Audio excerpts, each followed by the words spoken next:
Bom dia, a graça e a paz do nosso Senhor Jesus Cristo. São 6h50, 10 para as 6.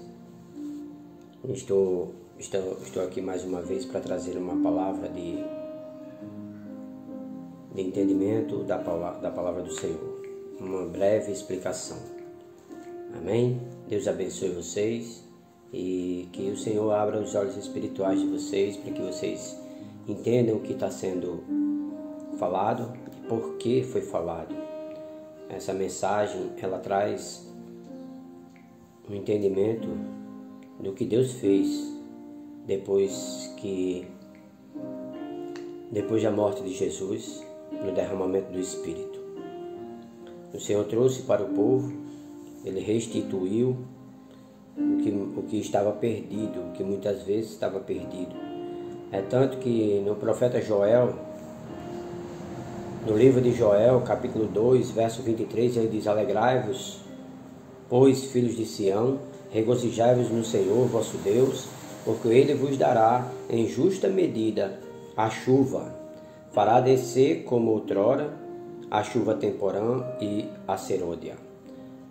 Ele estava dizendo que Ele daria a chuva no tempo certo, na hora certa, na medida certa. Chuva serôdia, chuva temporã, são as novas, são as primeiras chuvas. E chuva serôdia é as últimas chuvas. E as últimas chuvas, elas são chuvas fortes. Se vocês observarem, quando está chovendo, está perto de terminar, a chuva dá um temporal e depois ela vai e para. E o profeta continua dizendo que as eiras se encherão de trigo e os lagares transbordarão de vinho e de óleo. Então Deus prometeu abundância, Deus promete abundância, Deus promete suprimento. Nessa época ele falava de suprimento natural, mas ele estava apontando para o dia de Jesus Cristo, para o dia da salvação, para o dia em que Jesus faria o sacrifício pascal e logo após haveria o derramamento do Espírito. E o profeta continua no verso 28 dizendo da seguinte forma: acontecerá depois que derramarei do meu Espírito sobre toda a carne. Vossos filhos e vossas filhas profetizarão, vossos jovens sonharão, vossos filhos e vossas filhas profetizarão, vossos velhos sonharão e vossos jovens terão visões. Até sobre vossos servos e vossas servas derramarei do meu Espírito naqueles dias. Mostrareis prodígios no céu e na terra, sangue, fogo e coluna de fumaça. O sol se converterá em trevas e a lua em sangue, antes que venha o grande e terrível dia do Senhor. E acontecerá que todo aquele que invocar o nome do Senhor será salvo, porque no monte Sião e em Jerusalém estarão os que forem salvos, como o Senhor prometeu, e entre os sobreviventes, aqueles que o Senhor chamar. Meu amado, essa promessa de Joel falava de acontecerá depois. Depois de quê? Depois dos acontecimentos do Cristo, do Messias, da revelação do Messias.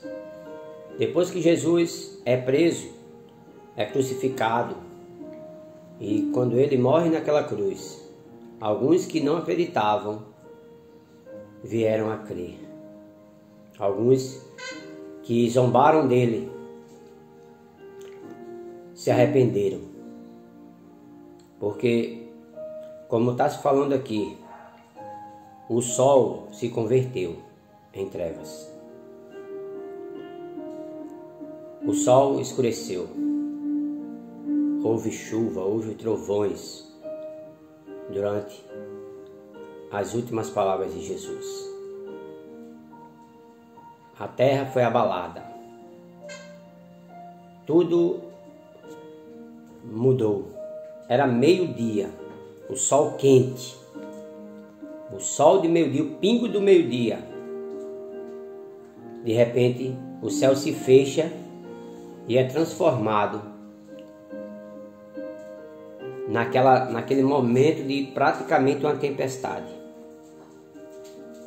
E todos eles começaram a olhar e dizer: este verdadeiramente era o Filho de Deus. Este verdadeiramente é o Filho do Deus Altíssimo. Alguns se arrependeram naquele momento e receberam a salvação naquele momento. Quando ele fala que o sol se converterá em trevas e a lua em sangue antes de que venha o grande dia, é porque vai acontecer no dia que ele voltar também.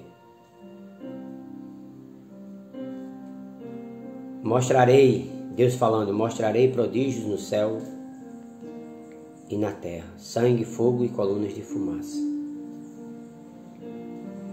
O derramamento do Espírito, o Espírito Santo desceu sobre os discípulos, todos eles receberam ousadia, intrepidez, receberam força para continuar pregando o Evangelho que Jesus Cristo ensinou.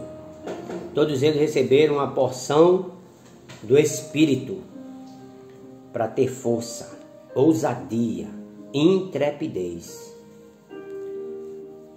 E ele disse, e ele ainda diz, será sobre toda a carne.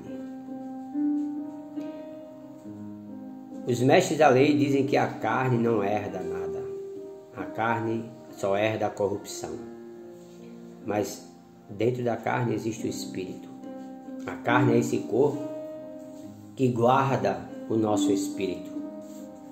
E o nosso Espírito está no nosso interior, no mais profundo do nosso ser. E é nesse Espírito que o Senhor colocou o Espírito Santo dele. É nesse profundo que veio habitar dentro de nós o Espírito Santo.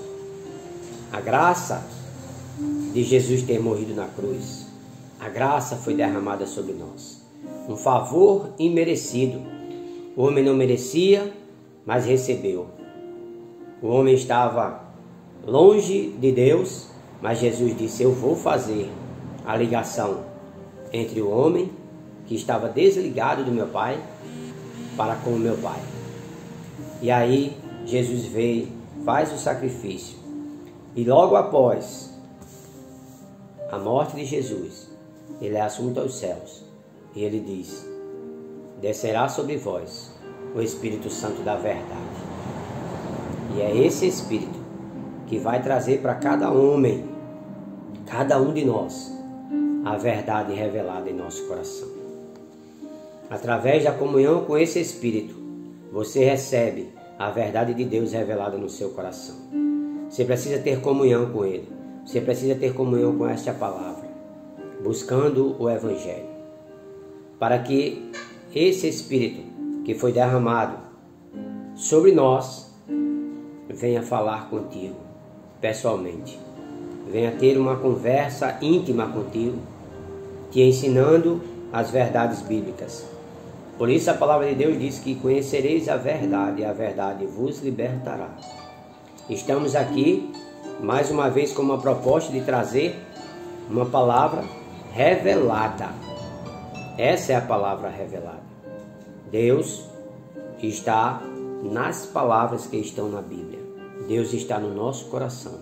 O Espírito Santo habita em nós para nos ensinar. Devemos ler, devemos orar, devemos falar com Ele. Amém, meus amados? Eu quero fazer uma breve oração. Pai, em nome de Jesus, que essas palavras sejam reveladas no coração dos teus irmãos, Senhor. Que cada um que está escutando esse vídeo venha receber os olhos espirituais abertos, os ouvidos, que o Senhor dê sensibilidade espiritual a ele, que o Senhor o encha com o teu poder, com sabedoria, com entendimento e com discernimento. Em nome de Jesus, eu te peço, Senhor, que o Senhor toque naqueles também que estão doentes, enfermos dentro de casa. Levanta eles. Toda palavra contrária a essas pessoas seja quebrada agora, em nome de Jesus. Eu declaro paz, amor e alegria Em nome de Jesus. Amém. Aleluia. Aleluia, meu.